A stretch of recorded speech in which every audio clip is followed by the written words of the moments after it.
Super power बना रहेगा? नहीं, सुपर पावर अब कहां है अमेरिका? मैं आपको आंकड़ा बता तो रहा हूं, अमेरिका नहीं, G7 ग्रुप सुपर पावर नहीं है। 28% पे आ चुका है, और ब्रिक्स, उतने ही देश तो ब्रिक्स में है, ब्रिक्स जो है 42% पे पहुंच गया है। तो मुझे, अगर मैं सही समझ, अच्छा, ये तब है जब भारत ने ब्राजील की बैठक में इस बात से इनकार कर दिया था, डॉलर के पक्ष में। भारत एक अकेला देश है ब्रिक्स में, जिसकी वजह से बहुत सारे ग्लोबल फैसले रुके हुए हैं, क्योंकि भारत का वर्तमान नेतृत्व रहना अमेरिका की गोद में चाहता है, मजबूरी उसे ब्रिक्स में ले जाती है। लेकिन हम तो वो अध्यक्ष दिल हैं। से ब्रिक्स में नहीं है। अब तो अध्यक्ष नहीं, पता नहीं क्या क्या है, लेकिन हमारा दिल ट्रंप साहब के चरणों में सुकून पाता है। वो तो रख नहीं रहे हमारे सिर पे, नहीं तो हम तो चाट लें उनका तलवा। सच्चाई ये है, बहुत शर्मनाक है, लेकिन ये सच्चाई है। दुख हो रहा है आप जो कह रहे हैं। शर्मिंदगी होती है, क्योंकि ये फैक्ट्स हम लोग, हमारे समाज के बहुत बड़े हिस्से मोदी तक। जी की बात नहीं है, ये 1.5 करोड़ हिंदुस्तानियों की बात है। हाँ, 1.5 अरब 150 करोड़, 1.5 अरब हिंदुस्तानियों की 150 बात करोड़ हिंदुस्तानियों की बात है, जिसमें से अधिकांश को यह सच पता नहीं है। क्योंकि हमारी डिग्निटी मिली हुई है इसमें, सिर्फ एक नेता की बात नहीं है। जब भारत दुनिया की सबसे बड़ी आबादी का देश है जी, तो ये उम्मीद की जाती है कि हम कम से कम 30 में तो होंगे। इस दौरान हमने अपने को उन 30 की जगह 120 के नीचे डाल दिया है। तो आप बिल्कुल मानने से इनकार कर रहे हैं कि हम विश्व गुरु नहीं हैं? अरे हम क्या करेंगे, मुरली मनोहर जोशी जी के मान रहे हैं, मेरी क्या औकात है?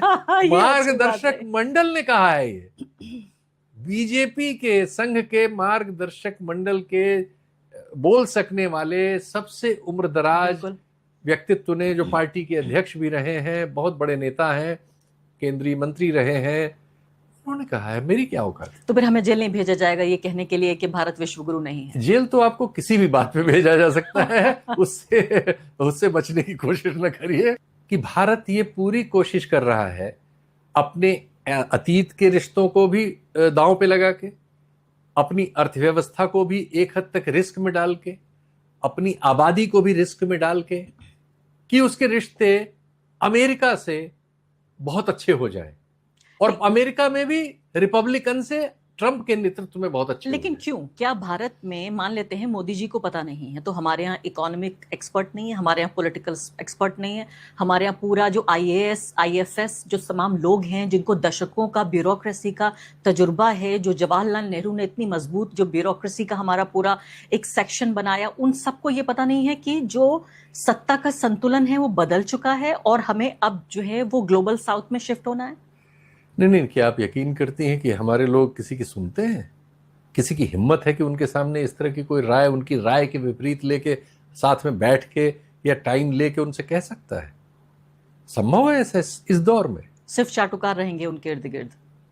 कोई सवाल ही नहीं है, आईब्रो देख के चलेंगे वो। अच्छा जी, कोई प्रश्न ही नहीं है। अगर मोदी जी ट्रंप से रिश्ता करना चाहते हैं तो पूरे प्रशासन तंत्र में, उनके चारों तरफ के आभा मंडल में, और इस तरह की चीजों को कैश भुना लेने वाले एक बहुत बड़े कथित औद्योगिक और दलाल समाज में आप उसी तरह की गति होते हुए देखेंगे। दलाल से मुझे याद आ गया, अब ये बताइए, पाकिस्तान मैंने कहा कि विश्व शांति का केंद्र बन गया है। गौतम बुद्ध हमारी धरती से पैदा हुए, महात्मा गांधी पे हमें नाज है, हमारे राष्ट्रपिता, और मुझे लगता है कि दुनिया में हमारे अकेले एम्बेसडर रहे और रहेंगे, चाहे ये 2 गुजराती अपने को कुछ भी कहते रहें, या अब तो 4 गुजराती हैं, लेकिन एक ही गुजराती वो हमारा अकेला एम्बेसडर हमेशा रहेगा दुनिया में। लेकिन पाकिस्तान वो विश्व शांति का केंद्र बन गया है, और बात हो रही है कि इससे अहम कोई मुल्क नहीं है। एक ऐसा देश जिससे अमेरिका बात करता है, एक ऐसा देश जिस पे वेस्ट एशिया पूरा विश्वास करता है, एक ऐसा देश जो कि चीन भी उसके नजदीक है, और एक ऐसा देश जिसकी इकोनॉमी वर्ल्ड बैंक और IMF पर आधारित है, लेकिन वो इतना मजबूत बन रहा है। जो वहां शांति प्रक्रिया हो रही है उसे आप कैसे देखते हैं? देखिए, मौके मिलने की बात होती है।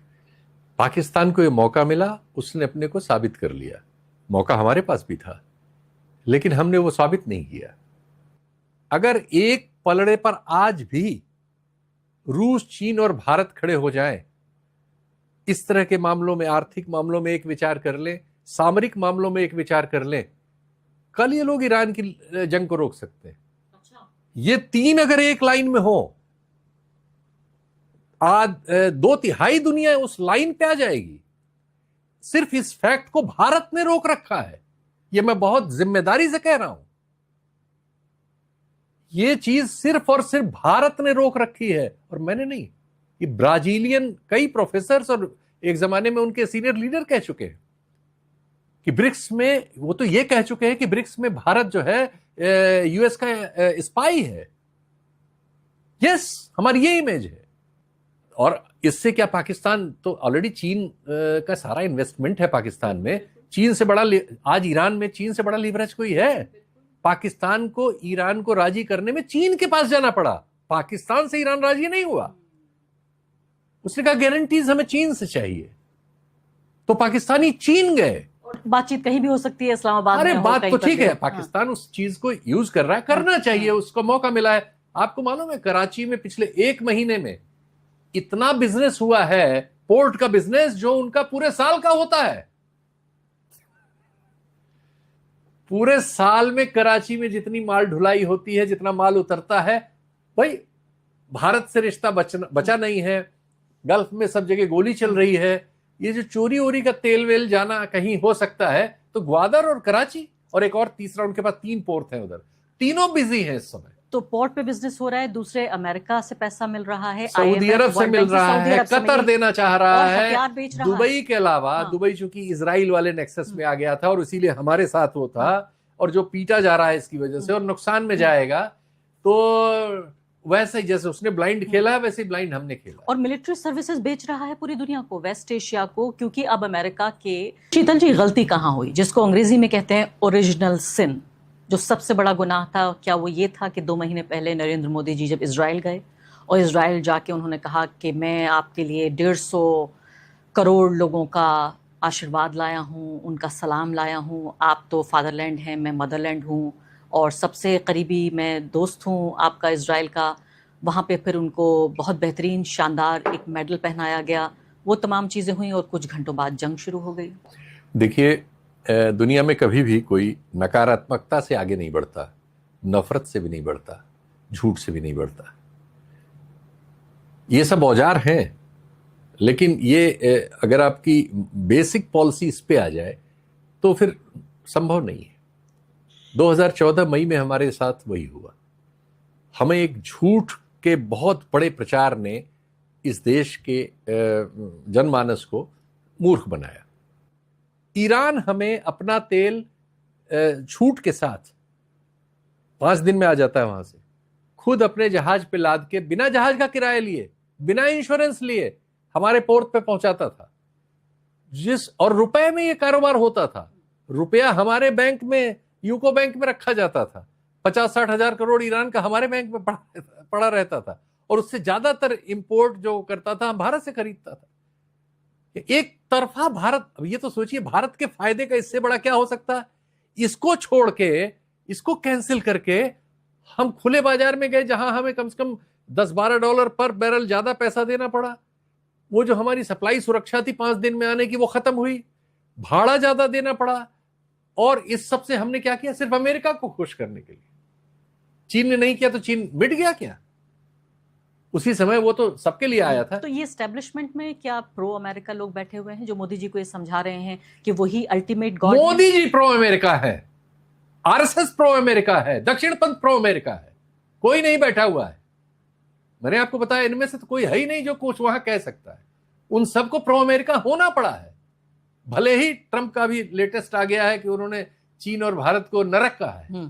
उन्होंने नहीं, उनके एक विद्वान ने कहा है, ट्रंप ने उसको रिट्वीट किया। नहीं, और उनके विद्वान यहाँ आके कह गए कि जैसे चीन बड़ी हाँ, हम उस तरह से इंडिया को विकसित नहीं होने देंगे, नहीं करने देंगे। और इस पूरे देश में लोगों को शर्म नहीं है, चैनल चलाते हैं, ये पत्रकार हैं। इन शर्मनाक लोगों ने उस पर कोई बहस नहीं चलाई शाम की, इसकी उसकी, कि सरकार को खड़ा करते कि जवाब दो, ये क्या कह के गया हमारे मुंह पे, और अगर ऐसा है तो हमें अमेरिका के साथ रिश्ता रखना चाहिए। कोई हम सार्वभौम लोग हैं कि नहीं? हम आजाद हुए कि नहीं? होने को इनका स्वदेशी आंदोलन भी है, होने का इनका विद्यार्थी संगठन भी है, मुस्लिम मंच भी है। ये सब झूठ है, इनका कोई स्वदेश नहीं है।